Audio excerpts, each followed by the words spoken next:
Good morning बच्चों। Maths की class में आज एक्सरसाइज 1.1 में हम आगे बढ़ेंगे। क्वेश्चन नंबर 3 आपकी बुक में है। इस क्वेश्चन को आज हम सॉल्व करेंगे। देखिए ये क्वेश्चन क्या कहता है।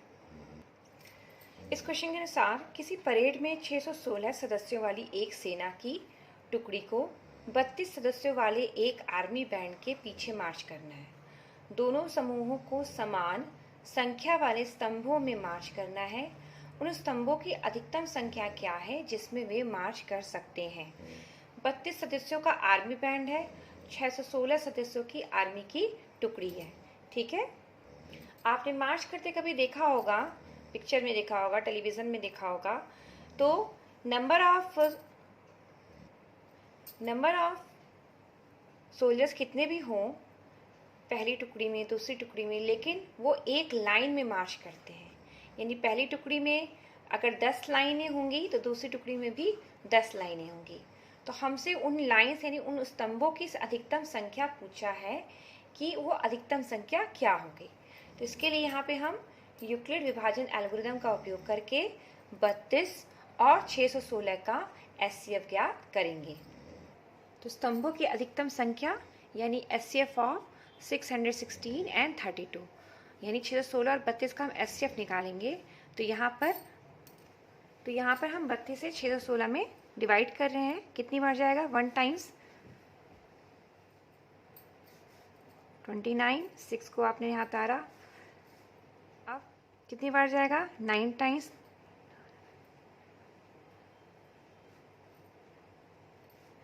अब चूंकि यहाँ शेषफल 8 आ गया, आगे डिवीजन नहीं पॉसिबल है, तो इसलिए हम अब 8 को लेंगे और पिछले भाजक में डिवाइड करेंगे।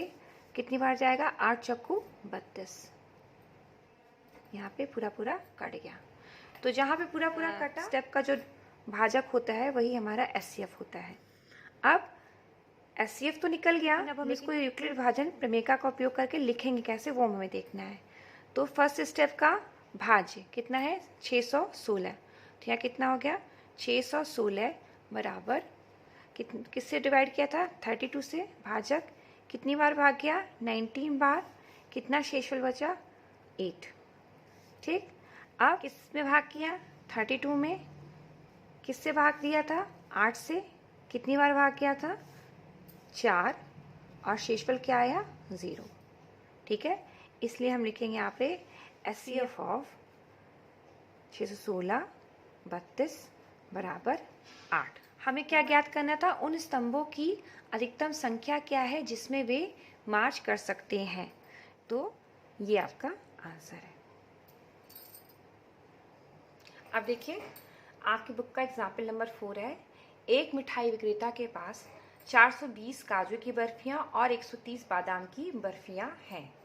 इनकी वह ऐसी ढेरियां बनाना चाहता है कि प्रत्येक ढेरी में बर्फियों की संख्या समान रहे तथा ये ढेरियां परात में न्यूनतम स्थान घेर सके।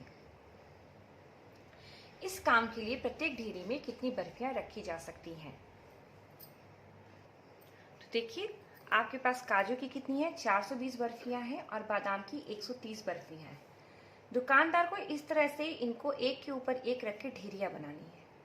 ठीक है, वो चाह रहे हैं कि हम इतनी ढेरियां बनाएं कि थाली में कम से कम ढेरियों में सारी बर्फियां समा जाए। तो ढेरियों यानी इन लाइंस की ये जो एक के ऊपर एक इस तरह की मीनारें बनेंगी बर्फियों की, उसमें जब बर्फियों की संख्या अधिकतम होगी तब वो परात में जगह जो है सबसे कम घेरेगी। क्वेश्चन में पूछ रहा है कि ये जो मीनारें बन रही हैं, जो ढेरियां बर्फियों की बन रही हैं, इनमें कितनी अधिकतम बर्फियां रखें कि कम से कम ढेरियों में बर्फियां अरेंज हो सकें। ठीक है, तो हमें ढेरी में रखने वाली अधिकतम संख्या को ज्ञात करना है कि प्रत्येक ढेरी में अधिकतम कितनी बर्फियां रखी जा सकती हैं। तो यहाँ पे कैसे पता चलेगा? हम यहाँ पे 130 और 420 का एचसीएफ निकालेंगे। इसलिए ढेरियों में अधिकतम बर्फियों की संख्या क्या हो जाएगी? 420 और 130 का एचसीएफ। ठीक है, तो हम एचसीएफ ज्ञात करने के लिए क्या करेंगे? यूक्लिड विभाजन एल्गोरिथम का उपयोग करेंगे। तो चलिए यहाँ पर डिवीजन शुरू करते हैं। 130 से हम 420 में डिवाइड कर रहे हैं। 3 टाइम्स जाएगा, 13 39 होता है। यहाँ से आपने घटा दिया, कितना आ गया 30। अब 30 से फिर 130 में डिवाइड करेंगे पिछले भाजक में, तो कितनी बार जाएगा 4 टाइम्स 12। यहाँ से कितना बचा 10। अब फिर 10 से किसमें भाग करेंगे पिछले वाले भाजक में, यानी 30 में, तो 10 तिहाई 30। तो क्या ये प्रोसेस तो आप लोग को अब तक लगभग समझ में आ ही गई होगी कि हम छोटी संख्या से बड़ी संख्या में भाग करते हैं। भाग तब तक करते हैं जब तक कि शेषफल जो है वो भाजक से कम नहीं हो जाता। फिर उस शेषफल को भाजक बनाते हैं और उससे पिछले वाले भाजक में हम भाग करते हैं। यहाँ भी तब तक भाग करते हैं जब तक शेषफल भाजक से कम नहीं हो जाता। यहाँ पे 10 क्या हो गया, वो 30 से कम हो गया। फिर उसके बाद हम फिर शेषफल को लेते हैं, उसे भाजक की तरह उपयोग करते हैं और पिछले वाले भाजक में हम भाग देते हैं। ये काम तब तक करते हैं जब तक कि शेषफल शून्य नहीं आ जाता। और जो लास्ट में शेषफल जब शून्य आता है तो उस कंडीशन में जो भाजक होता है वही हमारा एचसीएफ हो जाता है। तो यहाँ भी हमको एचसीएफ क्या मिल रहा है 10। अब यूक्लिड विभाजन प्रमेयिका का उपयोग करके हमें इसे लिखना है। तो कैसे लिखेंगे, भाज्य बराबर भाजक गुणे भागफल प्लस शेषफल। फिर भाज्य बराबर भाजक गुणे भागफल प्लस शेषफल। नेक्स्ट स्टेप, भाज्य बराबर भाजक गुणे भागफल प्लस शेषफल। ठीक है,